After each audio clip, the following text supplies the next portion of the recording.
오늘 하나님께서 우리에게 주시는 말씀은 신약성경 고린도후서 1장 3절에서 11절까지 말씀입니다. 우리 한 절씩 하나님의 말씀을 봉독하면서 하나님이 주시는 말씀을 받겠습니다. 제가 먼저 읽겠습니다. 찬송하리로다. 그는 우리 주 예수 그리스도의 하나님이시요 자비의 아버지시요 모든 위로의 하나님이시며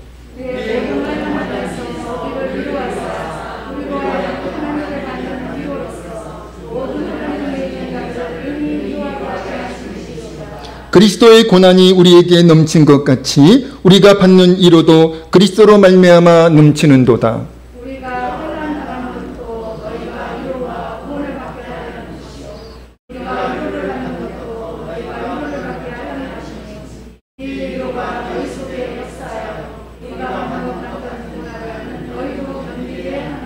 너희를 위한 우리의 소망의 견고함은 너희가 고난에 참여하는 자가 된 것 같이 위로에도 그러할 줄을 알미라.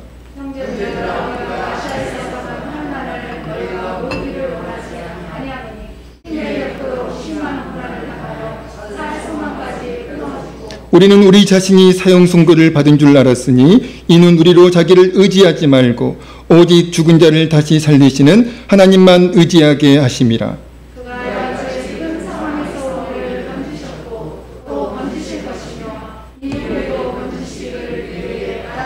11절 말씀을 함께 읽습니다. 시작. 너희도 우리를 위하여 간구함으로 도우라. 이는 우리가 많은 사람의 기도로 얻은 은사로 말미암아 많은 사람이 우리를 위하여 감사하게 하려 함이라. 아멘. 아멘. 자리에 앉으시기 바랍니다. 가림막이 드디어 사라졌습니다. 여러분과 저 사이에 가로막고 있던 그 담이 무너졌는데요. 여러분 좋으시나요? 안 좋으신 분도 있을 것 같아요. 저는 너무 좋습니다. 왜냐하면 가림막 때문에 약간 그 예배 시간에 그 졸더라도 조금 안심이 됐어요. 제가 못 보는 줄 알고. 그런데 가림막이 있어도 다 보입니다.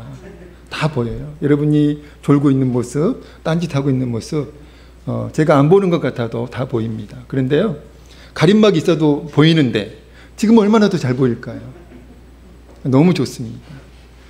하나님과 우리 사이를 가로막고 있던 그 죄의 담도 예수 그리스도로 인하여 무너진 줄로 믿습니다.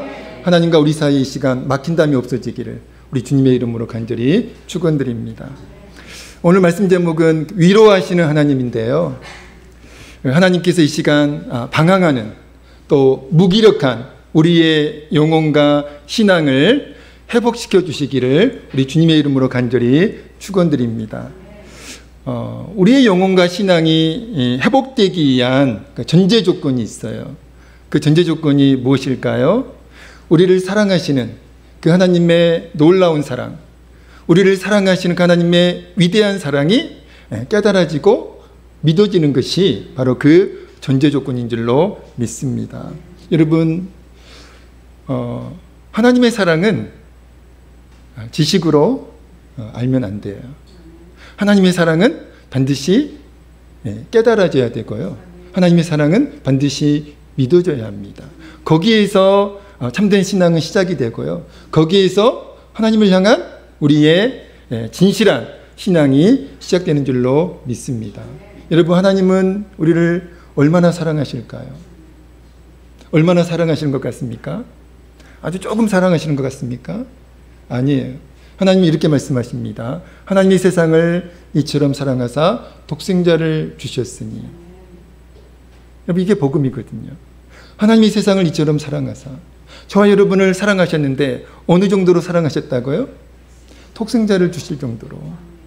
다시 말하면 하나님 자신보다 더 우리를, 저와 여러분을 사랑하신다는 말씀인 줄로 믿습니다. 그런데 사탄은 우리를 사랑하시는 그 하나님의 사랑을 시기하는 존재예요. 그래서 우리로 하여금 그 하나님의 사랑을, 우리를 사랑하시는 그 하나님의 사랑을 믿지 못하도록, 우리가 깨닫지 못하도록 사단은 역사하고 있다는 것이죠. 믿음과 그 삶이라고 하는 그 찬양이 있어요. 그 찬양 제가 지금 부르고 싶은데 부르면 안 돼요. 왜 안 될까요? 예배를 망치거든요. 그래서 잘 아시잖아요. 예, 그래서 정말 부르고 싶은 마음은 간절한데 나중을 기약하고 제가 가사가 너무 좋아요. 노래도 너무 좋은데 가사가 너무 좋습니다. 제가 일부 가사만 제가 간단하게 말씀을 드리겠습니다. 제목은 믿음과 삶이에요.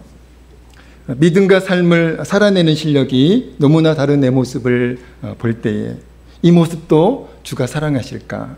자신 없는 내 모습 그저 주님 앞에 있네. 나 같은 자도 사랑하여 주시고 한 번도 나를 떠나지 않으셨네. 아픔 속에 주를 작게 여긴 날 꾸짖지 않으시고 내 손 잡아 주시네. 여러분 은혜가 되지 않습니까? 예. 그러니까 찬양하면 더 은혜가 될 텐데요. 예, 나중을 기약하겠습니다. 조만간 노래로 만나 뵙겠습니다. 예, 그날을 기대해 주시기 바랍니다. 아픔 속에 주를 작게 여긴 날 꾸짖지 않으시고 내 손 잡아 주시네. 우리를 사랑하시는 하나님의 사랑입니다. 그런데 우리가 하나님의 그 사랑을 믿지 못하고 신뢰하지 못하고 또 우리가 하나님의 그 사랑을 의심하고 그런 순간이 너무나 많이 있잖아요. 이런 나를 하나님이 사랑하실까? 이런 나도 하나님이 사랑하실까? 그런 두려움 가운데 우리가 살아갈 때가 너무나 많이 있잖아요. 이 시간 그 두려움이 그 영적인 방향이 이 시간 해결되어지는 은혜가 있기를 우리 주의 이름으로 간절히 축원드립니다. 그래서 이 시간 저와 여러분에게 두 가지 은혜가 임하기를 간절히 소원하는데요. 첫 번째는 우리를 사랑하시는 하나님의 그 놀라운 사랑이 깨달아지고 믿어지는 은혜가 이 시간 우리에게 임하기를 우리 주님의 이름으로 간절히 축원드립니다. 또 한 가지 은혜는 우리를 위로하시는 하나님, 우리를 위로하시는 그 하나님의 위로가 이 시간 경험되어지는 은혜가 우리에게 임하기를 우리 주님의 이름으로 간절히 축원드립니다. 지난달 전라남도 완도에서 초등학교 5학년 여자 그 아이를 포함한 일가족 3명이 극단적 선택을 한 비극적인 사고가 있었잖아요. 우리가 잘 알고 있는 그런 사고였는데요. 그 부분은 그 경제적인 어려움을 이제 겪었던 것 같아요. 빚이 많이 생겼고 사업이 잘 안 되면서 그래서 경제적인 어려움을 겪으면서 이제 그 부부가 이제 또 우울증도 이제 생긴 것 같아요. 우울증도 이제 치료했다는 그런 이제 그 뉴스를 들었습니다. 경제적 어려움에서 비롯된 그 신적인 고통을 그 부부는 결국 극복하지 못하고 절대로 해서는 안 될 선택을 하게 됐다는 것이죠. 너무나 안타까운 그 사고였습니다.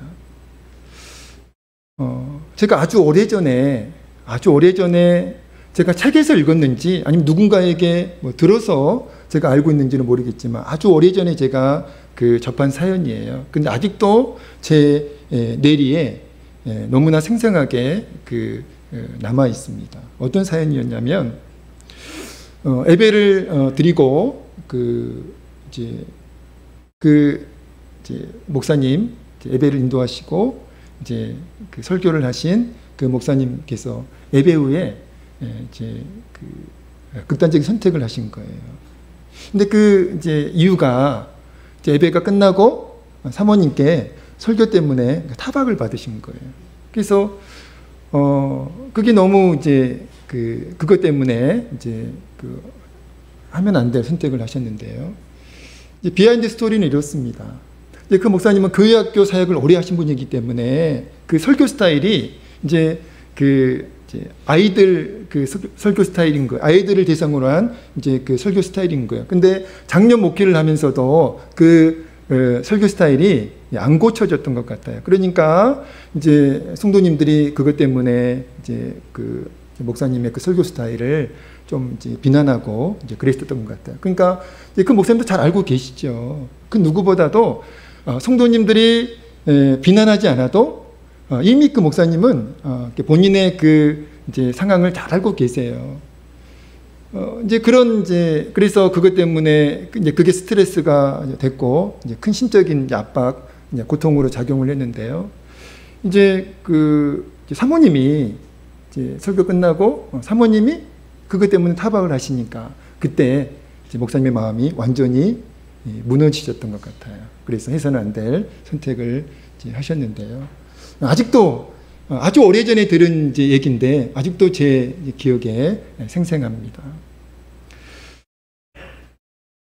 다윗은 시편 31편 12절에서 이렇게 고백을 하더라고요. 자신을 마치 깨진 그릇과 같은 존재로 그렇게 자신을 표현하고 있더라고요. 한번 말씀을 같이 읽어볼까요? 시편 31편 12절 말씀입니다. 화면 띄워줄 수 있으신가요? 시편 31편 12절 말씀인데요. 네, 함께 읽겠습니다. 시작.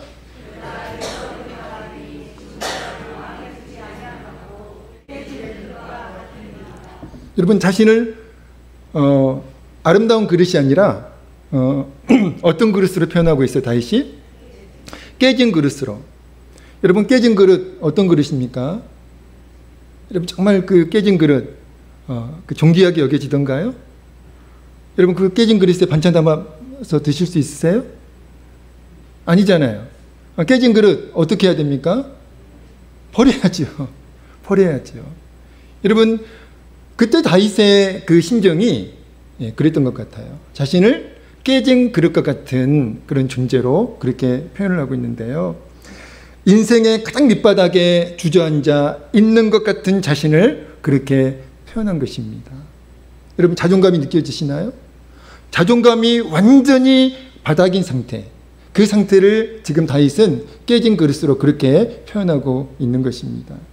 사랑하는 성도 여러분, 이 세상을 살아가는 모든 인간은 그 누구도 예외 없이 어떤 존재일까요? 성경은 분명히 이렇게 말씀하고 있습니다. 이사야 42장 3절에서 이 세상을 살아가는 모든 인간은 그 누구도 예외 없이, 겉으로는 정말 강해 보이고 겉으로는 정말 완전해 보이지만, 그러나 이 세상을 살아가는 모든 인간은 그 누구도 예외 없이 이사야 42장 3절에 이렇게 말씀하고 있습니다.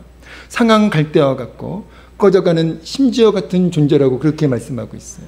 여러분, 상한 갈대, 꺼져가는 심지, 뭐가 연상이 되세요? 정말 그 연약해 보이는, 정말 이태로운 그런 모습이 연상이 되지 않습니까? 마치 그와 같다는 거예요. 저와 여러분이 그와 같고 이 세상을 살아가는 모든 인간이 그와 같다는 겁니다. 연약하고 그리고 이태로운 존재라는 거예요. 그래서 하나님은 이사야 40장 1절에서 이렇게 말씀을 하십니다. 너희 하나님이 이르시되 너희는 위로하라. 내 백성을 위로하라. 이렇게 말씀하고 계시는 거예요. 높은 뜻 연합선교회를 이끌고 계시는 그 김동호 목사님이라고 혹시 들어보셨나요? 김동호 목사님. 그 이제 목사님이 3년 전에 이제 그 폐암 진단을 받으셨습니다. 폐암 진단을 받으시고 지금 투병 중에 계시는데 수술도 하셨고 또 항암 치료도 이제 받으시면서 그렇게 이제 투병 중에 계세요. 그렇게 투병 중에 계시다가 하나님께서 이제 이 목사님께 이제 이런 말씀을 주셨다고 그래요. 그 말씀이 바로 이사야 40장 1절 말씀입니다. 어떤 말씀이라고요? 우리 같이 한번 읽어볼까요? 이사야 40장 1절 말씀입니다. 읽겠습니다. 시작. 너희 하나님이 이르시되 너희는 위로하라. 내 백성을 위로하라. 여러분, 지금 누가 위로를 받아야 돼요? 목사님이 위로를 받으셔야지. 폐암 진단을 받으셨고 그 폐암 진단 때문에 그 폐암 때문에 지금 고통을 받고 계시잖아요. 고난 가운데 계시잖아요. 그럼 누가 위로를 받아야 되는 건가요? 목사님이 위로를 받으셔야죠. 근데 하나님께서는 그 김동호 목사님께 이 말씀을 주셨다는 거예요. 너희는 내 백성을 위로하라.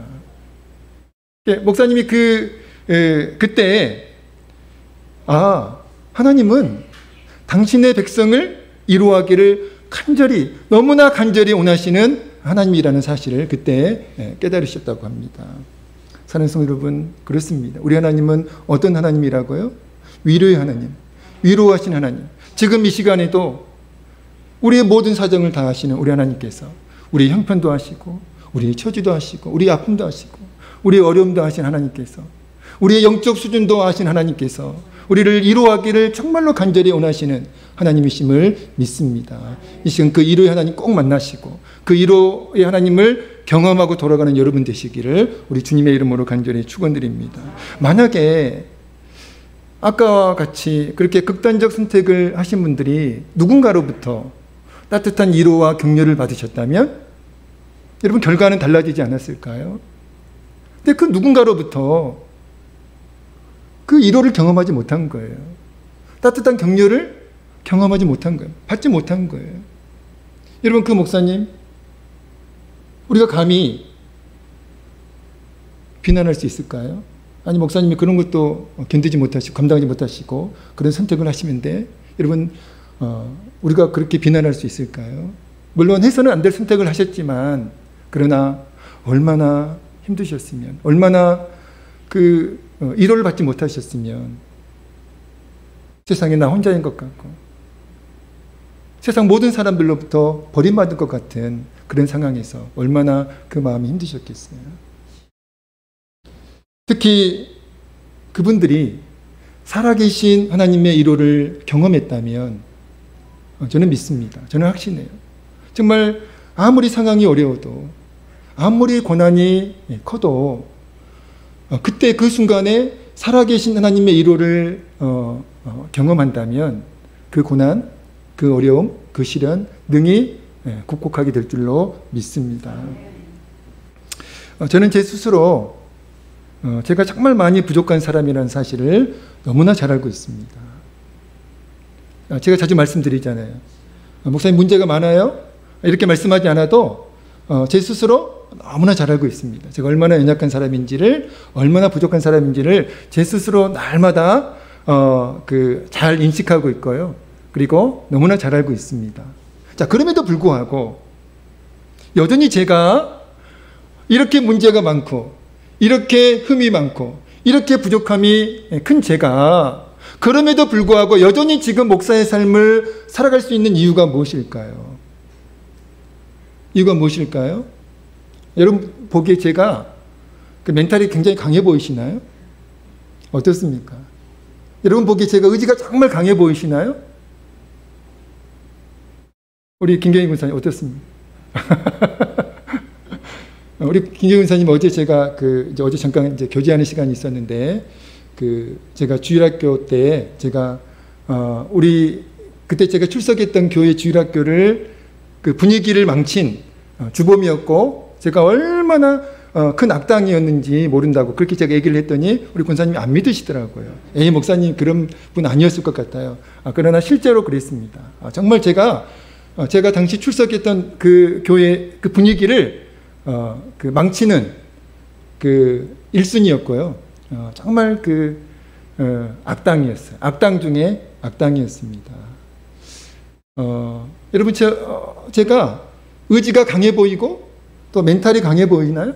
전혀 그렇지 않아요. 정말 의지가 약해요. 정말 멘탈이 약합니다. 그럼에도 불구하고 제가 여전히 목사의 삶을 살아갈 수 있는 것은 하나님의 위로가 있기 때문입니다. 다른 이유 없어요. 하나님의 위로 때문에 제가 목사의 삶을 여전히 감당할 수 있고 살아갈 수 있는 것입니다. 만약에 하나님의 위로가 없다면 저는 목사의 삶을 감당하지 못할 거라고 저는 충분히 그렇게 생각하고 있습니다. 사도 바울이 오늘 본문 3절과 4절에서 찬양하는 하나님이 있어요. 어떤 하나님을 찬양하는 것 같습니까? 우리 오늘 본문 3절과 4절 읽어보겠습니다. 오늘 본문 3절과 4절입니다. 읽겠습니다. 시작. 그는 우리 주 예수 그리스도의 하나님이시요 우리의 모든 환난 중에서 우리를 위로하사 모든 환난 중에 있는 자들을 능히 위로하게 하시는 이시로다. 여러분 사도 바울이 오늘 본문 3절과 4절에서 찬양하고 있는 하나님 어떤 하나님이세요? 위로의 하나님, 위로하시는 하나님이세요. 많은 그리스도인들이 우리 하나님을 무서운 하나님 그리고 차가운 하나님으로 많은 성도님들이 하나님을 그렇게 인식하고 있고 오해하고 있더라고요. 심판하신 하나님, 징계하시고 수시로 화를 내시고 그런 하나님으로 인식하고 있더라고요. 그러나 우리 하나님 전혀 그렇지 않습니다. 우리 하나님 어떤 하나님이실까요? 너무나 인자하신 하나님이세요. 너무나 사랑이 많으신 하나님이시고요. 너무나 따뜻한 하나님이세요. 너무나 친근한 하나님이십니다. 일의 하나님이세요.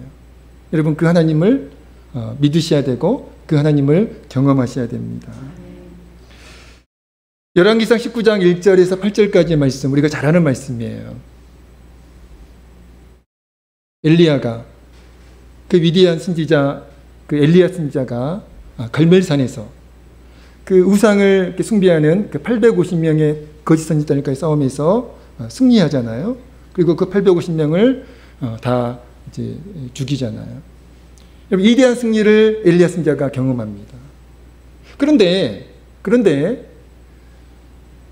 그 소식을 접한 아합 왕의 그 부인이 누구였어요? 이세벨 왕후였잖아요. 우상 숭배자였습니다. 그 소식을 이 이세벨이 듣고서 사람을 보내요. 엘리야 선지자에게. 내가 너 가만두지 않겠다. 내가 너를 반드시 죽이겠다.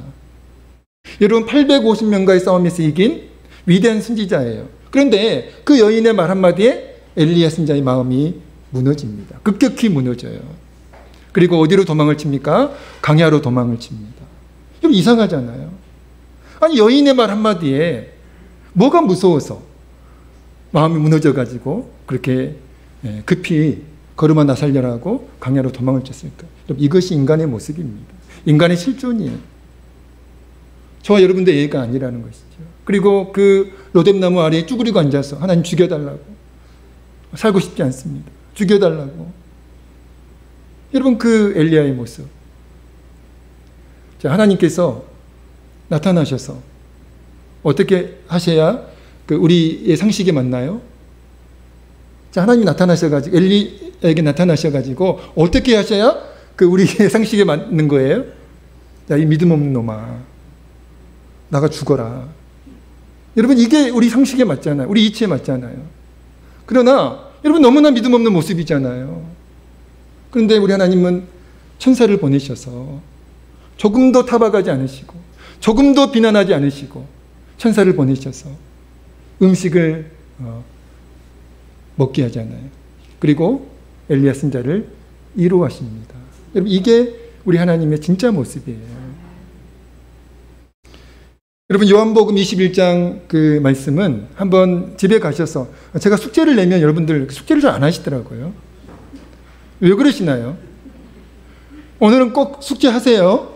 자, 요한복음 집에 돌아가셔서 요한복음 21장 말씀을 꼭 1절부터 꼭 한번 꼼꼼하게 읽어보세요. 정말 충격적인 말씀입니다. 어느 정도로 충격적인 말씀이냐면 3절에 보니까요. 요한복음 21장 3절에 보면 베드로가 이런 말을 합니다. 나는 물고기 잡으러 가노라. 나는 물고기 잡으러 가겠다. 왜냐하면 물고기 잡는 것이 원래 그 베드로의 직업이었잖아요. 그래서 요한복음 21장 3절에 보니까 베드로가 나는 물고기 잡으러 가겠다라고 그렇게 이제 말을 하니까 다른 제자들도 그래, 우리도 가겠다. 가자. 이렇게 이제 분위기가 만들어진 거예요. 여러분 그때 여러분 그 상황 여러분 정상적인 상황 아니에요. 여러분 그 상황은 예수님의 제자들이, 베드로를 포함한 예수님의 제자들이 부활하신 예수님을 두머지나 만난 후에 그런 행동을 하고 있다는 거예요. 무슨 말입니까? 예전의 삶으로 돌아갔다는 거예요. 예수님을 만나기 전, 사명을 받기 전의 모습으로 그들이 다시 돌아갔는데, 여러분 그때가 언제예요?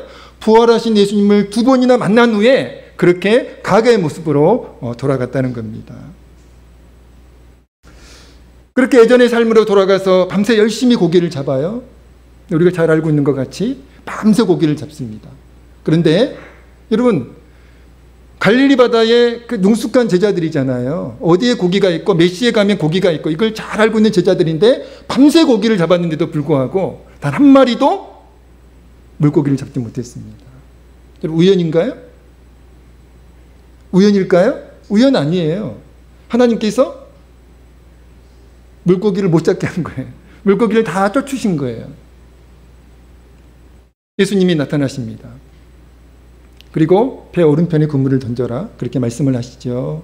그래서 제자들이 그 주님의 말씀에 순종해서 배 오른편에 그물을 내렸더니 엄청나게 많은 고기가 잡혔습니다. 몇 마리 잡혔어요? 153마리가 잡혔어요. 여러분, 그 150 숫자에는 아무 의미 없어요. 의미 부여하지 않으셔도 됩니다. 그냥 모나미 볼펜 생각하시면 돼요. 그 154 모나미 볼펜. 153마리를 잡게 되죠. 자, 그리고 이제 예수님께서 그 조식을, 정석껏 조식을 준비하셔서 그 밤새 고기 잡느라고 수고한, 얼마나 배가 많이 고팠겠어요. 그 제자들을 이제 조식을 준비하셔가지고 사랑으로 먹이시는 그 장면이 바로 요한복음 21장 말씀입니다. 여러분 한번 생각해 보세요. 예수님을 배신한 제자들이잖아요. 베드로는 예수님을 저주하면서까지 예수님을 배신했던 사람입니다. 얼마나 괘씸해요. 여러분, 거기에다가 부활하신 주님이 그 제자들을 2번이나 만나 주셨어요. 그 갈릴리 바다에서 요한복음 21장에서 만난 것까지 이제 3번째 만나시는 거예요. 여러분, 부활하신 예수님을 2번이나 예수님이 만나 주셨는데, 여러분, 그 제자들이 예전의 삶으로 다시 돌아갔다는 거예요. 여러분, 이상하지 않나요? 이상하잖아요. 여러분, 그런 제자들을 우리 주님은 꾸짖지 않으시고 책망하지 않으시고 정성껏 식사를 준비하셔서 사랑으로 먹이셨다는 거예요. 여러분, 이게 예수님의 사랑이고요, 예수님의 위로, 하나님의 위로입니다. 그래서 엘리야 선지자도 그렇고요. 제가 엘리야 그 말씀을 묵상하면서 또 그 요한복음 21장 말씀을 묵상하면서 먹는 게 참 좋은 거구나. 빨리 우리 교회도 주일날 식사해야 되겠다. 그런 이제 도전을 이렇게 받게 됐습니다. 사도 바울은 오늘 본문 3절에서 7절까지 말씀에서 위로라는 단어를 몇 번 사용하고 있을까요? 무려 10번이나 반복적으로 위로라는 단어를 사용하고 있어요. 근데 특이한 것은 그냥 위로만을 이렇게 사용하지 않고 고난과 환난의 단어를 함께 사용하고 있다는 거예요.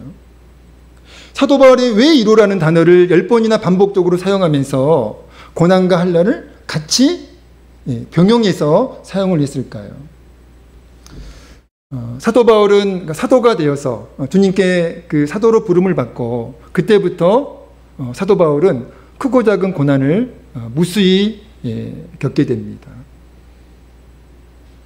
정말 그 감당할 수 없는 그런 고난도 사도 바울이 겪었어요. 많이 겪었습니다. 오늘 보면 8절에서 사도 바울 자신이 어떤 고난을 겪었냐고 그렇게 고백을 하고 있을까요? 우리 8절 우리 읽겠습니다. 8절입니다. 시작. 형제들아, 우리가 아시아에서 당한 환난을 너희가 모르기를 원하지 아니하노니 힘에 겹도록 심한 고난을 당하여 살 소망까지 끊어지고. 아멘. 여러분, 이런 고난도 사도 바울이 겪었다는 거예요. 어떤 고난입니까?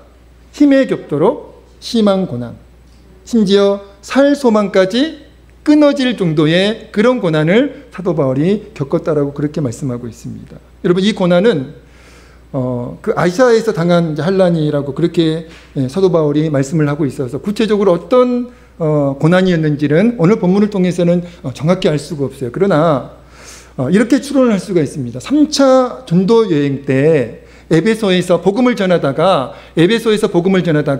그것 때문에 큰 폭동이 일어났습니다.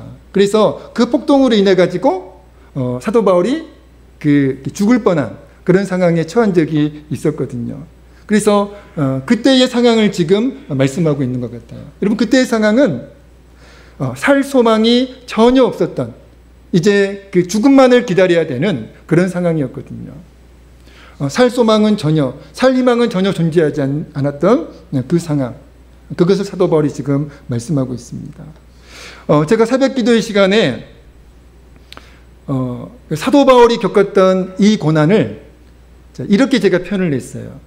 우리가 이제 제가 가끔 아이맥스 극장에서 이제 영화를 이렇게 보면 그 화면이 그 일반 극장 화면이랑 다르잖아요. 그래서 어떻게 표현을 합니까? 압도적인 크기다 이렇게 표현을 해요.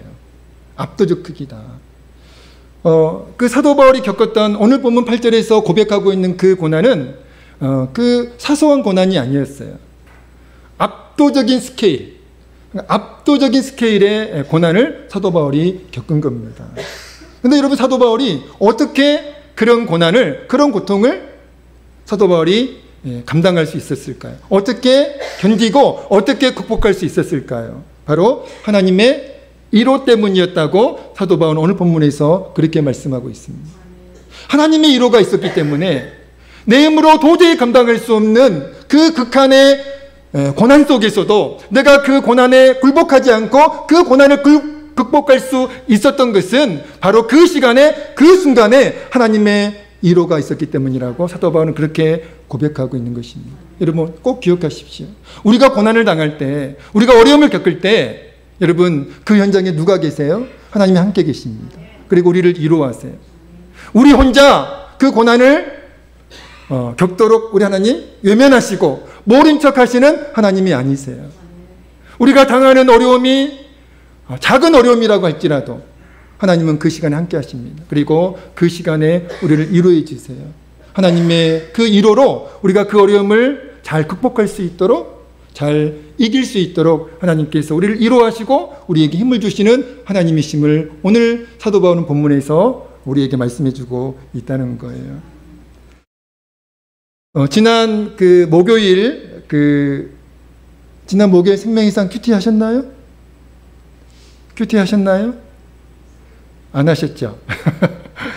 지난 목요일 생명이상 묵상 에세이가 좀 감동적이어서 제가 그대로 조금만 이제 소개를 해드리겠습니다. 그대로 읽어드리겠습니다.